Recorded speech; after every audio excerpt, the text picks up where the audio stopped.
But what do we have coming up for you? Well, the very first card that we have as your underlying energy is the Devil. I feel for a lot of you, the question this month is going to be about who or what has power over you. What's holding you back? What's been chaining you? What has you under its control or power? The Devil, it's the card for Capricorn. And I know a lot of Capricorns don't like that, but that's what the sign of Capricorn's about too. We're not saying Capricorns are the devil. That's not what the card says. In fact, none of the signs actually own any of the cards. They just lend their energy to it. And Capricorn is that card of, status and power, and who has power over us? What power do we have? What is our own power? And so in that way, I can see the similarities between Capricorn and the Devil card. I always get loads of people whenever I mention that, Capricorn saying, I don't like it. I'm not calling Capricorns the devil. I actually have a lot of Capricorns in my life, who I love dearly. They're not at all devilish. That's not what the Devil card says. If we have a look at this card, there are two people chained to this devil. So when this card shows up, it's very much asking us to look at what's holding us back, what has us chained. Now, it can sometimes be the card for addiction. It can indicate, substances. They have power over us, right? If it's alcohol, if it's drugs, if it's porn, it can be anything, that has power over us. That can be why it's sometimes seen as the addiction card, but it can also be old behavioral patterns. Sometimes it can indicate karmic relationships that we're kind of tied to. Oftentimes when this card comes up, that's when people are asking me about cutting cords. I'm tied to this person. I can't let go of this person, or, I'm trying to move away. I'm trying to move on, but this person keeps coming back. So it's that kind of an energy too. It's anything that has power over us or that we're tied to. Now, the message from the Devil card is that only those things that we allow to hold us back can hold us back. And that kind of message is echoed through the rest of your reading. It's not a negative reading. And it kind of feels like if you're looking at energies like this, if you're looking at who has power over me? What has power over me? Have I slipped back into old ways of behaving, old behavior patterns, or, relationship patterns? And this can be any relationship, with colleagues, in love, with friends and family. This can be us looking at, where there's kind of a toxic element in that, where things are just not working or we're being held back. It's very much that kind of energy. But let's see how it plays out in the rest of your reading. At the heart of your reading, you have the Six of Wands.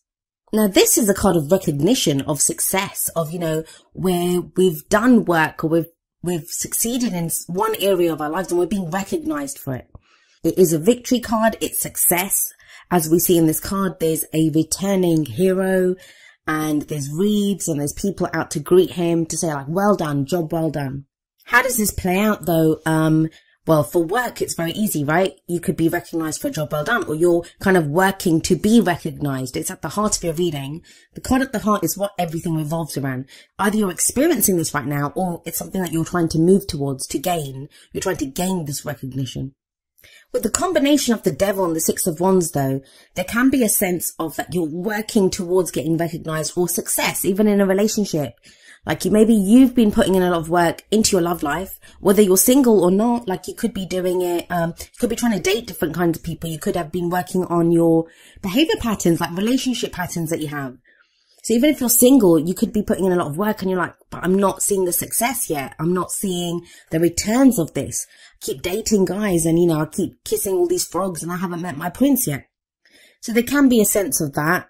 But even in a relationship, maybe you've been plugging away, putting in effort into a relationship, and, you want a certain level of success. And success can be anything, right? It can be that you want to work through a problem with your partner, or, you want to get to a new place, together. It's wands. It's the energy that we put out into the world. So it can be maybe you want to move in together. Maybe you want to buy a house together. It can be anything. It can be that kind of, whatever you kind of determine as a success for you, as, a victory for you, what you want to be recognized for. But overall, that energy of the Devil and the Six of Wands, it makes me think, even in work, some of you may be putting in effort into a job or a project and you're getting recognized for it, but it's bringing up these kind of devil-like issues of things that hold you back. Because maybe, I don't know, say you're good at one area at work and you're so good at it. You're the one that's best at that job, and you want to kind of expand and move to a different area. But you're kind of being stuck there now because you're so good at it. You're recognized as being, that's your field, that's your area. And you do it better than anyone else there. but it's still holding you back because you want to move into a different area, if that makes sense. You want to move to a different project, but they won't let you, like, you know, the higher ups won't let you because you're so good at that. So you kind of feel stuck there. So there can be this sense of like a double-edged sword, like, you know, it's recognition and success on one hand, but you're still kind of being held. It's almost as if that's what's holding you back. The work that you're putting in is what's holding you back. Maybe it can be a sense of, I've put in so much effort and work now into this relationship, or, you know, this area of my life or this project that I kind of feel stuck there now, but I want to move on. So there can be this sense of trying to figure out, you know, where your efforts have been put, where you're being recognized, for the work that you've put in, but it feels like it's still holding you back. Now, why is that? Well, we look to the past, and the foundation for your reading is the Four of Wands. So again, this kind of says it's more wands. So you guys have been putting in effort. You've been putting in work. The Four of Wands, it's about a great start has been made. Think about it. The Ace of Wands is the spark or the idea, the initial excitement, enthusiasm to start something new. It's the energy that you put out. It's that passion, that creative venture even. Then with the Two of Wands, you made decisions. Which way am I going to go? What action am I going to take? With the Three, you started to see the first returns of the efforts that you're putting in. So the Four of Wands, it's a four, and fours are very stable energies. It can be when you hit that first kind of plateau and you've got a level of success and you're committing more to what it is. So whatever it is that you've been putting your efforts towards, you fully committed to it with this Four of Wands energy. Now the Four of Wands, it can be a house move, a new job, because it's a change in the energy around us, but it's a change that it supports us. It supports our creative ventures. It supports the energy that we put out into the world. It always speaks of a commitment to something. So sometimes this can indicate a celebration. It can indicate a higher level of commitment within a relationship. That there's a deeper level of commitment, like within a relationship. If you've just been dating, you might be going steady now. If you've been going steady for a while, you might move in together or get engaged. So it's that kind of a commitment. So whatever you've been doing, you did fully commit to it. And it's been fine. You have Six of Wands, you have the Four of Wands. These are great energies to have. But this is that sticky patch that I'm saying you kind of hit. The card for the present, it's the Seven of Swords. Now, the energy that comes up in the present, it's the main energy for this period. Obviously, the energies play out differently. I often have people saying, like, when is this going to play out? Well, that's really up to you. The energies that are presented, they are there, they're available to us. Some of us, we want those energies, so we go with them, and they happen faster. They can happen in 1 week. Others of us, we resist it, or we don't want that. So then we select a different way of doing things, and that's viable too. You know, that's good. We have free will. We can choose what we want to do. Some energies are easier to dodge than others. But I do usually say that the energy that comes up in the present is the main energy for this period. And this is the Seven of Swords. Now, the Seven of Swords is often called the liar, cheater, deception card. It's that thief in the night. So this is going to play out differently for all of you. And remember, the energies that come up here, they're not always your energies. They can be the energies if you're closely linked to someone right now, if you're working very closely with someone, or you've got kind of relationship stuff going on. This can be the other person's energies. Now, I'm not saying to you guys that are in relationships that your partner is lying to you, although there can be lies and deception when the Seven of Swords comes out. But whenever I see this card, I always think the reason it comes up, because it's being shown to us, right? It will be presented to you, like those lies, that deception, or whatever it is that someone's been trying to avoid, it becomes unavoidable. Because the Seven of Swords can sometimes be a risk that we don't want to take. So it isn't always, it can be like not someone just lying to us or we're having to deal with someone else's deception. It can be us kind of deceiving ourselves almost, like, you know, we're saying, no, we don't need to do that right now, or I don't need to face that right now, because it's a risk that we don't want to take. Because think about it, this guy is off on this camp in the middle of the night stealing the swords. And swords represent our thoughts, our beliefs, our ideas, and how we communicate them.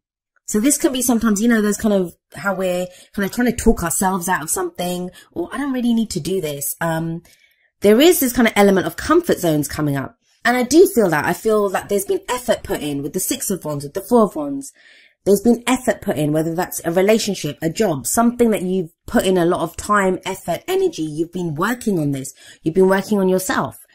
And now you've hit that point where you're like, you've hit like your boundary. It's your comfort zone. And you're thinking, do I want to go beyond this? Like, you know, and that's kind of the energy that's coming up, especially with the devil coming up there. But it's time to really look at what's holding you back. Is it your fears that are holding you back?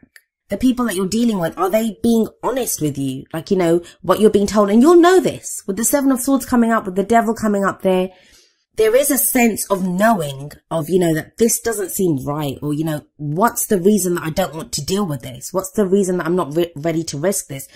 With that Four of Wands, somebody might have proposed to you. Like, this is just one example of how the energies can play out. Someone may have proposed to you, or, offered you a level of commitment and you were fine with it, but now you're feeling something's not right with this. And it's when we can talk ourselves out. We're like, no, but we've been together for 5 years and stuff. It's time to do this.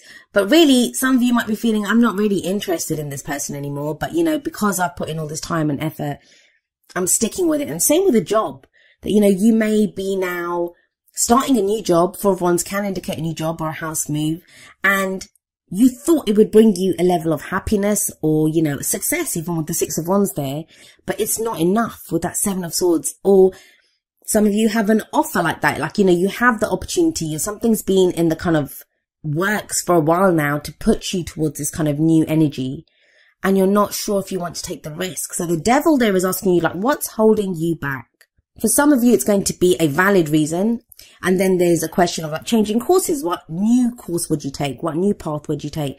For others of you, it's just going to be your fears. And, I say just. Fears are huge, right? Whenever we act, wherever we come from, we usually act from what our fears are. We want to avoid pain at all costs. That's what we do as human beings. So the Devil and the Seven of Swords, to me, it's really asking you, Scorpio, to look at what's holding you back and why. What's the truth here? What's the reality here? And I do feel like you do this because you have the Nine of Pentacles coming up as a future energy. Now, the Nine of Pentacles, it's a card of confidence and independence. So even if you kind of feel this kind of trickiness and, we're in Libra season and that's the 12th house for Scorpio. So there can be this sense of like underlying fears coming up, that stuff that's been going on under the surface and it kind of comes up. And that's what your energy is anyway, Scorpio. That's what you guys are very good at. Bringing out that kind of darkness of what's underneath the shadow work. And in the Nine of Pentacles, what I do see is a level of independence and a level of confidence that comes in. Now, it's good because if the Devil energy's been there and you kind of feel chained to a situation or, chained to a certain person, the Nine of Pentacles is the opposite of that. This is someone who stands alone, right? She's standing there alone. So it does show, a sense of the chains kind of falling away with the Nine of Pentacles there. But each card has a more positive and a more negative kind of energy to it. And I don't even like that polarity because I don't believe in good or bad. I think everything serves us. So in one sense, the Nine of Pentacles is great because it has this message of you're independent, you're confident, everything around you, you've created from your own efforts. It's a card of success, especially with the Six of Wands sat above it. That whatever that success is, whatever victory you've achieved, whatever you gain from this, you have done it yourself with that Nine of Pentacles. But with the Seven of Swords coming before this, it can sometimes be very easy to get stuck in that garden. Like, what do I mean by that? Well, in the Nine of Pentacles, we see this beautiful garden. Like we see here, this woman's walking on a path of pentacles. She has created all of that. But it can indicate a safe space sometimes. Like, that I've created all of this. I've got this level of success now. But it can become a gilded cage. Like you don't want to break out of that. It's like, it's nice here. I made this. I created this space, this safe space. I want to stay here. And the Nine of Pentacles then sometimes says it's time to break out of that. It's time to break, to look outside of the garden, to look at the world beyond this, that you can expand your garden. You can have more than this. It's a very kind of simple, clear message that's coming through. It's very much speaks of looking at, your boundaries, your comfort zone. What are you breaking out of? And I do kind of feel like a lot of you are going to be staring that right in the face this month and deciding that, I want more than this. I want to break out of this. I want, a deeper level of commitment in my relationships. I want more from my work. And also looking at what's been holding you back. Like, if you haven't been able to get that relationship that you want or get that level of commitment, has something been holding you back? Have you not been committing fully? With work as well, like, have you just been doing that job because it's easier and it pays the bills and stuff? Or is it time now to break out of that, to take a risk? Seven of Swords, it can be about taking a risk. So what's the advice here? What are the cards telling you? We look at the crowning energy for that. And that's, how do we achieve our goals, our aims, our ambitions? And you have the Queen of Swords here. So now some of you may be dealing with an air sign. The Queen of Swords can represent an Aquarius, Gemini or Libra. But the way the kind of cards have been going, it's very personal energies coming up. I feel for a lot of you, this is you becoming very clear on what your truth is. The Queen of Swords is sometimes known as the heartbreak queen. Like, she's gone through every difficult experience that you can imagine. But she's turned those experiences, those difficult experiences, she's turned them into knowledge. Like, she now knows what to do. She's like, I've survived all of this. I know the answers. She's very good at making decisions. She will speak her truth, and she has no problem speaking her truth. And she sits there with that sword. Why does she have that sword? Because that is the sword of truth. If anyone comes to her with lies, and we have that Seven of Swords coming up in the present, if there have been lies, she cuts away at this. So there is this sense of going from a place of where, you know, things may have not been on the up and up. Things may not have been clear, but by the end of the month, things are very much, you know, much clearer with the Queen of Swords there. She speaks the truth. She only deals with the truth, and she doesn't play. Like, she doesn't care. She can be very stern. She's a queen, so the queens are very supportive and they can help you. Queen energy can be very helpful energy. And remember, even though I'm saying Queen of Swords, it can refer to male or female energy. It's the energy of this court card that we look at. And there's an element of this truth coming up, like someone that, you know, I don't want to deal with anything but the truth. Now we have the Four of Wands coming up above this. So this may be you re-looking at that commitment, whether you've committed to a relationship, a job, a house move, you know, whatever that change in the energy around you has been. You're looking at that without your rose-tinted glasses on, like really looking at it and thinking, you know, what is the truth here and what do I really want? Now, the combination of the Nine of Pentacles and the Queen of Swords, that is a very confident energy to have. This is kind of setting forward, knowing what you want, being able to make those difficult decisions. It's a much freer energy than what the Devil was showing at the beginning, which is being tied to something. Let's have a look at the advice that we have for you from your oracle cards. The very first card that comes up is heart-to-heart conversations. Honestly discuss your feelings with each other. And maybe that's where the Seven of Swords energies come up. Maybe that's where, you know, we realize that we haven't been completely honest with other people. And it doesn't have to be kind of nefarious. It doesn't have to be any dark intent there. How often do we just not say things because we don't want to offend the other person, or we don't want to get into trouble at work? Like, we're not fully saying how we feel. It is the romance angel, so I'm going to apply this to your love life. But this could be in a relationship where, you know, you just, maybe it's time now to kind of say how you truly feel, or the other person may say it to you. This could be you meeting someone new and having conversations like this, or just deciding in yourself what your truth is and how you want to communicate that to anyone new coming into your love life, or to anyone, you know, existing that's already there. Then from the Whispers of Love deck, we have number 29, forgiveness. And the message here is nothing can be gained by holding on to past disappointments. Again, I'm wondering, who do you guys have to forgive with that Seven of Swords energy? Like, what has not, this, it just feels like something is revealed here. Some truth is revealed, or some truth is acknowledged within yourself, if not from someone else. And forgiveness, it's that, I always say it's the F word that no one wants to deal with. Why? Because, you know, we feel like when we forgive someone, we're condoning their actions, and forgiveness isn't about that. It's not about condoning anything. It's not saying to the other person that, hey, you know, it's okay for you to treat me in this kind of horrible way, or for you to do these horrible things to me. It's not about that. Forgiveness doesn't even have to be about someone. If someone's left your life, if someone, you know, treated you badly, if they lied to you, deceived you, this is not about you calling them up and saying, hey, it's cool, I forgive you, and reinitiating that contact. You don't have to do that. You don't have to go back for more. But the forgiveness part is for yourself. And we forgive to free ourselves from whatever that pain is. And sometimes we have to forgive ourselves.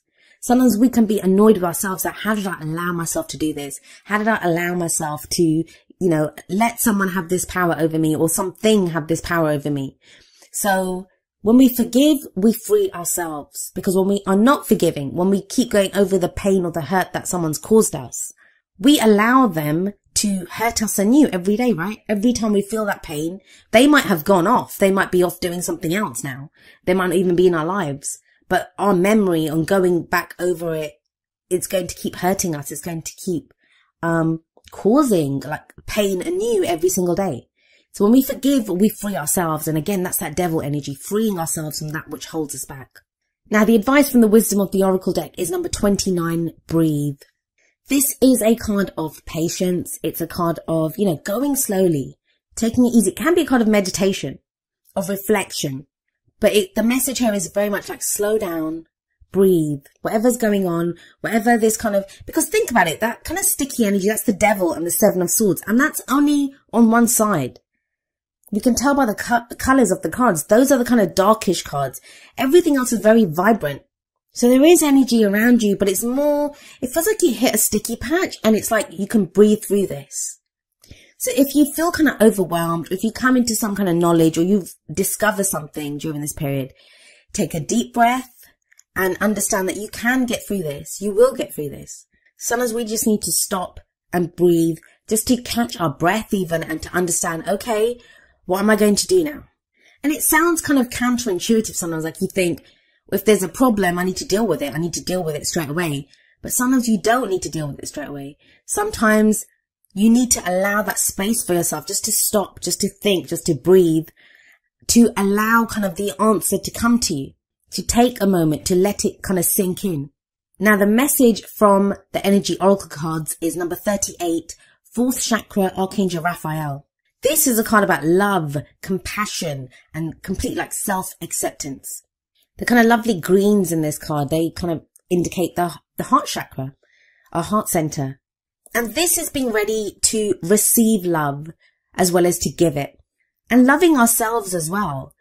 Like maybe this question or this doubt or this not wanting to face something or not wanting to take the risk comes from being hurt in the past.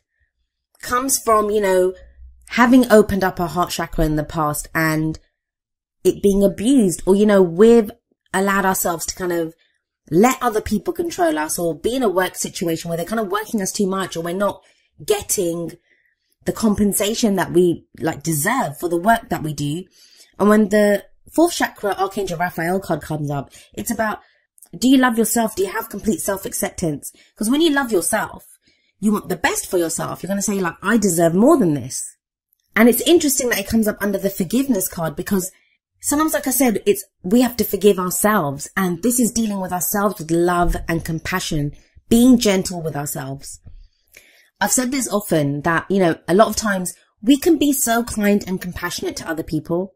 And yet when it comes to ourselves, if we're in that same situation, we can be so harsh to ourselves, like we berate ourselves when we're afraid or when we're kind of lost. We tell ourselves you're a loser. You need to be able to do this. Why? You wouldn't tell it to someone else. You'd probably hug someone else and say, it's okay, don't worry, we'll get through this. So this is about loving ourselves, being compassionate with ourselves, accepting ourselves for who we are, forgiving ourselves if need be. And then that kind of plays out, that kind of widens out to the kind of people around us and the situations around us.